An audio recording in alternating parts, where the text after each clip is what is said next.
Listen to me right now. You know that feeling. It's a specific kind of cold. You finally asked her. You texted that risky text. You let her see the real you, the ambition, the weirdness, the heart. And she laughed, or she smirked, or she just looked away. Said, "You're like a brother." Said, "I just don't see you that way."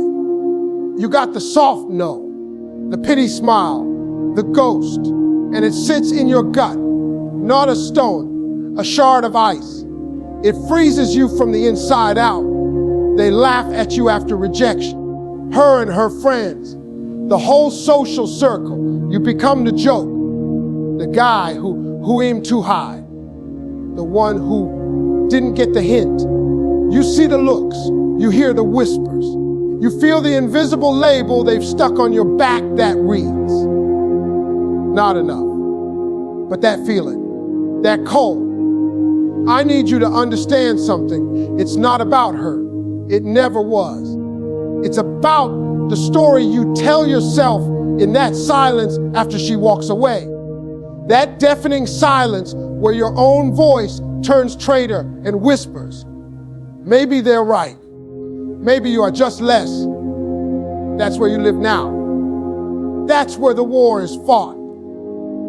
And you have a choice. You can let that cold freeze you into a statue of what you were, a monument to that moment of humiliation. Or you can let that cold become the focusing lens for a fire so intense it burns away every single thing you thought you were. Until you level up. And leveling up has nothing to do with her. It's not about getting a different girl, a prettier girl, to make her jealous.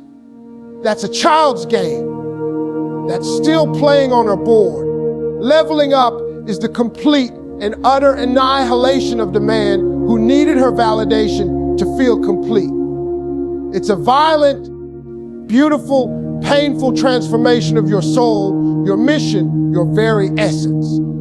And when you emerge from that fire, the laughter stops, not because you shout them down, but because the man they see is so far removed from the boy they laughed at, the joke doesn't even make sense anymore.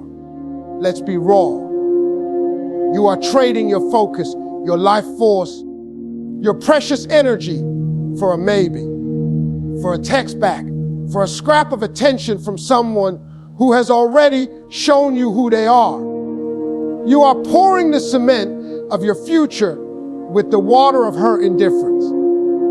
And you're doing it because you've been sold a lie that says your value is determined by someone else's desire, a lie that says a girlfriend, a wife is the finish line.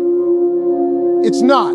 It's a potential partnership, but it is not the goal. The goal is becoming a man so rooted in his own purpose that a no is simply information, a redirect, not a verdict on your soul. You think confidence is talking to more girls. It's not.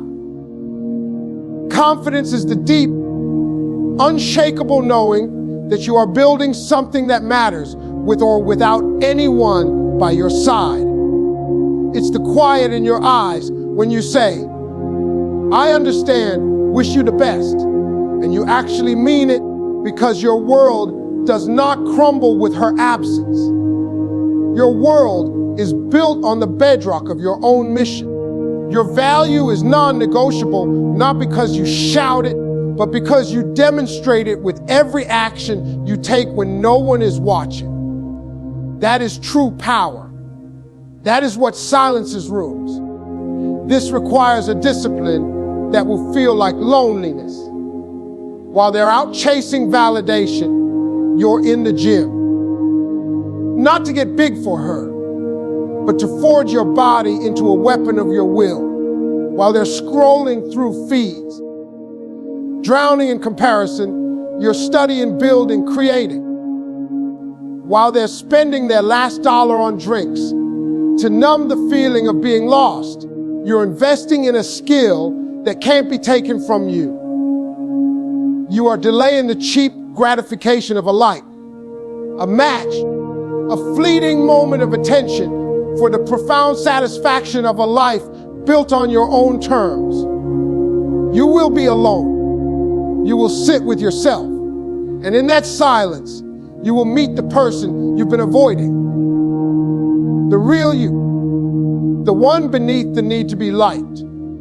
You feel that ache, that hollowness after she said no. That's not heartbreak for her. That's your soul screaming at you. It's screaming that you have abandoned yourself, that you have placed the keys to your happiness in someone else's pocket. That hollowness is the echo of your own unused potential. It's the gap between the man you are and the man you know, deep down, you were built to be. That pain is not a sign to chase her harder. It's a sign to turn around, to look inward, and to start the hardest chase of all.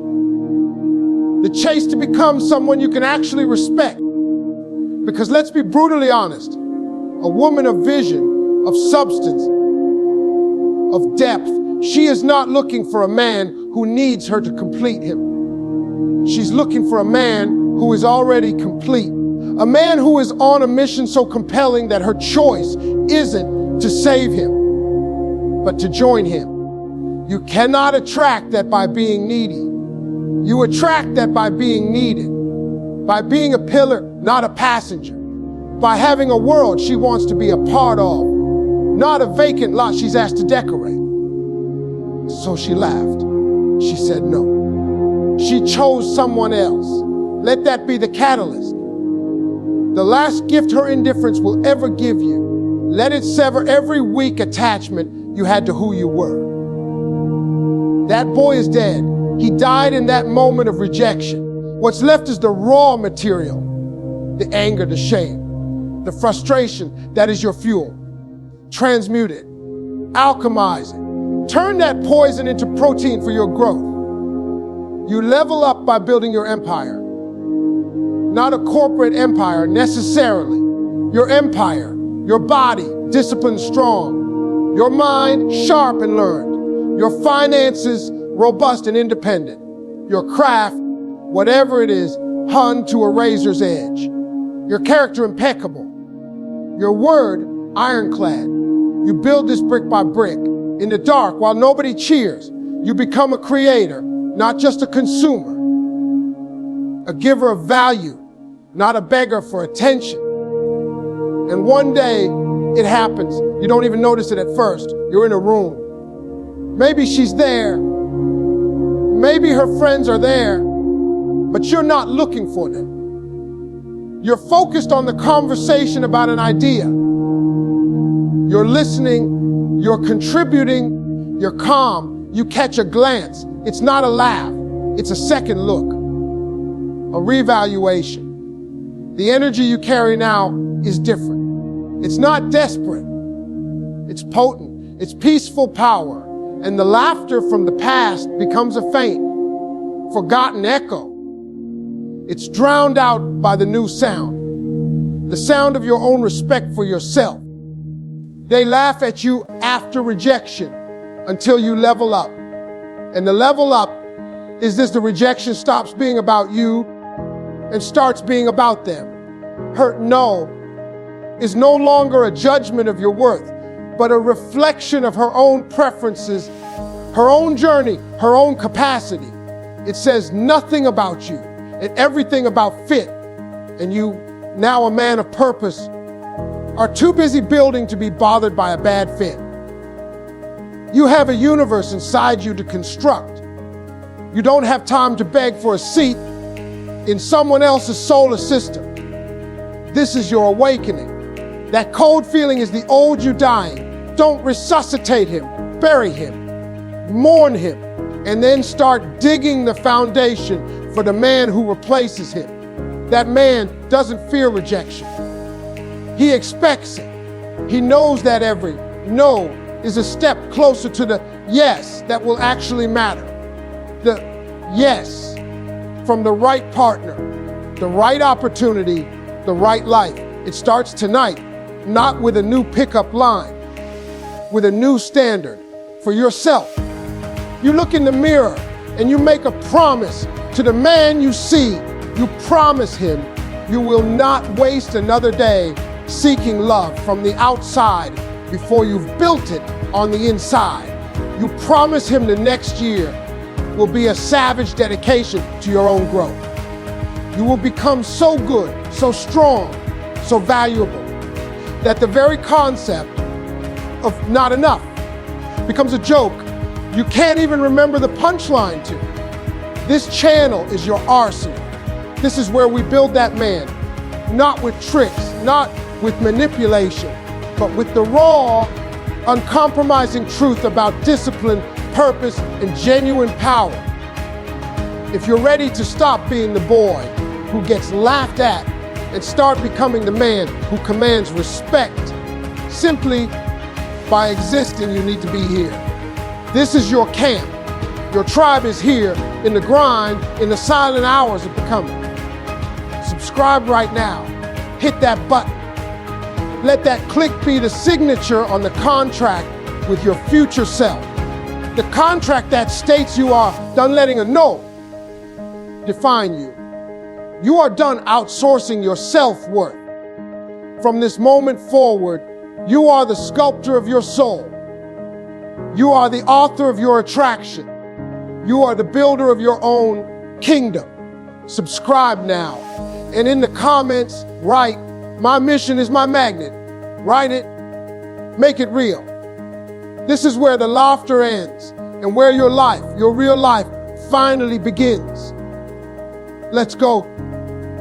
Listen closer. The silence after the laugh is the loudest sound you'll ever hear. It's the sound of your potential untapped, screaming into a void. That void is your current life, filled with routines designed to distract you from that scream.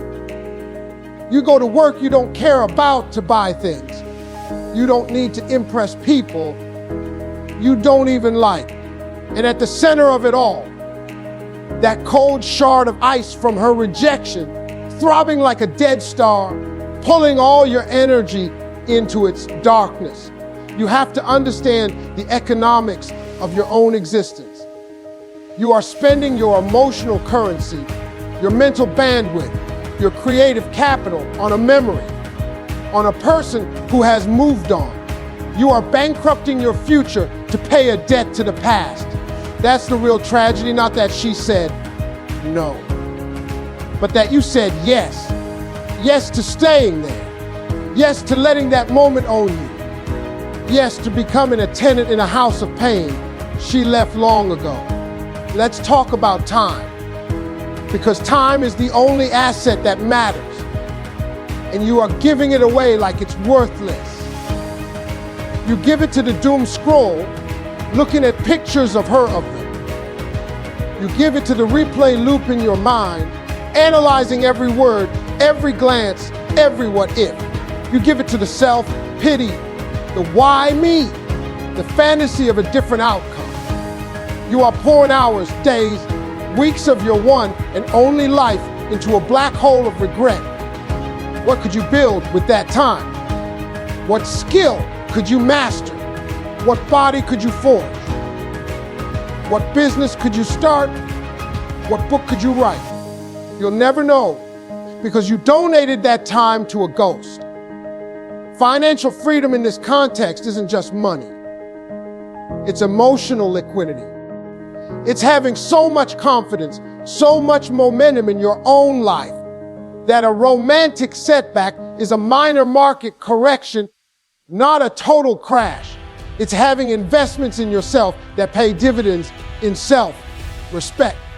Dividends that compound every single day. You choose the gym over the grievance, the book over the brooding, the creation over the consumption. The 9 to 5 mindset isn't just about a job. It's a deeper, more insidious programming. It's the mindset that says you must wait for permission. You must wait for Friday.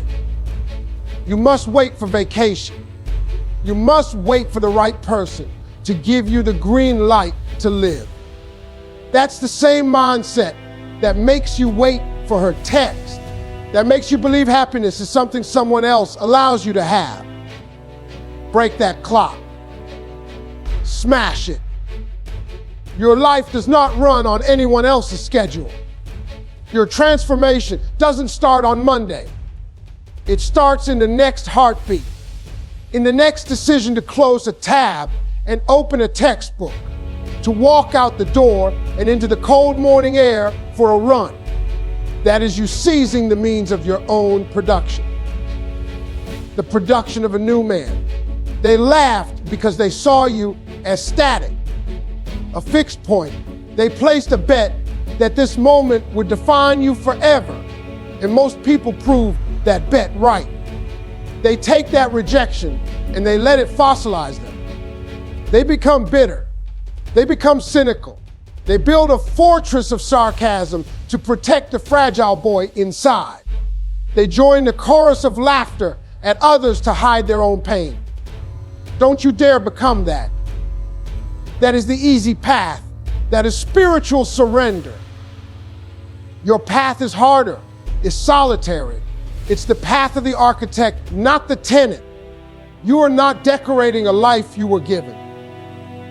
You are pouring the foundation, raising the steel, designing every corner of a life you are building from the ground up. And in that process, you will find a strange thing happening. The need for approval, for validation, for that specific yes, it starts to evaporate. Like morning mist under a rising sun, you are too absorbed in the act of creation to be checking for applause. This is about ownership. You must own your story, not the story she is a character in, the story where you are the protagonist, the hero. And every hero's journey involves a rejection of the call, a moment of refusal. That moment is not the end of the story. It's the inciting incident. It's the shove out the door. She didn't reject you. She rejected a version of you that was incomplete, that was seeking, not offering, that was looking for a destination in her eyes instead of carrying a destination in your heart. So what is your destination? If you took her, your job, your friends, your possessions, if you took it all away, who are you? What is your core? That is the question you must answer in the fire of this pain. That is the question that will forge you. It's not a comfortable question. It will scare you. It will make you want to run back to the distraction, to the numbness, to the easy laughter of those who have never dared to ask it. Don't run. Stand in it. Let the question burn away everything that is not essential. What's left, that's your material. That's your truth. Maybe it's a love for building things. Maybe it's a drive to create art. Maybe it's a need to teach, to protect, to explore, to solve. Find it. It is the compass that will never lead you back to that cold feeling of worthlessness. This is delayed gratification on a cosmic scale. You are giving up the immediate, cheap high of her validation for the lifelong, profound fulfillment of self-validation. You are trading a sparkler for the sun. It feels like a loss now. It feels like you're giving up on love. You're not. You're giving up on neediness. You're making room for the real thing. Love cannot grow in soil poisoned by desperation. It can only grow in the fertile ground of two whole people choosing each other, not needing each other. The urgency you feel is not to get her back. The urgency is to not waste another second of your divine potential on a closed door. There are 1,000 doors waiting, but you can't see them because your eyes are glued to the one that's shut. Turn around. The hallway is endless. The possibilities are infinite, but you have to move your feet. This is the commitment, not to a person, to a process. The process of becoming undeniable, to yourself first, then to the world. When you become undeniable to yourself, the world has no choice but to adjust its perception. The laughter doesn't just stop, it gets rewritten. Your past becomes an origin story, not a life sentence. Remember when he was so hung up on her. That was the moment everything changed for him. That was the catalyst. You are the catalyst. The reaction is your life. The energy released is your power. You have been sitting on a nuclear reactor of potential, crying over a burned out match. Ignite the core. Let's talk about the climb. The lonely, brutal, beautiful climb. The first month, you'll feel nothing but the ache. The second month, you'll see a glimmer, a new vein in your arm, a concept you finally understand, $100 saved. The third month, the glimmer becomes a glow. The fourth, a steady flame. By the sixth month, you won't recognize the boy in the old photos. You'll look at him with a distant kindness, like an ancestor. You'll want to tell him it's all going to be okay. But he wouldn't understand the language you speak now. That new language is the language of results, of action, of quiet confidence. It speaks in a set completed, the chapter finished, the deal closed, the morning conquered. It does not speak in wishes. It does not speak in fantasies. It speaks in the tangible, hard-earned proof of your own evolution. And here is the secret no one tells you. As you climb, the air gets thinner. The crowd gets smaller, but the view becomes breathtaking. You start to see the interconnectedness of it all. How the discipline in the gym feeds the discipline in your work. How the clarity in your mind attracts clarity in your opportunities. How the respect you have for yourself teaches others how to treat you. It becomes a flywheel. Momentum builds on momentum. In the past, that laugh, that icy shard it thaws, it evaporates. It becomes nothing more than water under a bridge you built with your own two hands. They laugh at you after rejection until you level up. And your level up is permanent because it's not contingent on anyone else. It's rooted in the unshakable knowledge that you built yourself. You saved yourself. You became your own hero. And that story, my friend, is one you will never get tired of telling yourself. It is the story that will fuel you for the rest of your days. So what's it gonna be? Are you going to let that laugh be the last word on your life? Or are you going to make it the first word in a new chapter? A chapter titled, Revenge, not against her, but against your own weakness. Revenge through success. Revenge through peace. Revenge through a life so well lived that the memory of that pain is just a footnote in an epic biography. The call to action is not a button. It's a decision that happens in your chest right now. A tightening, a resolve, a silent enough.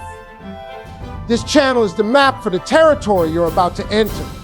The no bullshit guide to the other side of pain.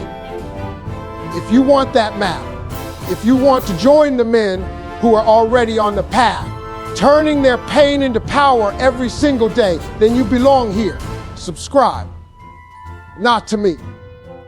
To the version of you that is waiting to be built, hit that button as an act of defiance against your old self, as a down payment on your future.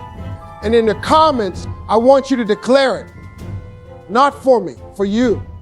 Write, the climb is mine. Write it.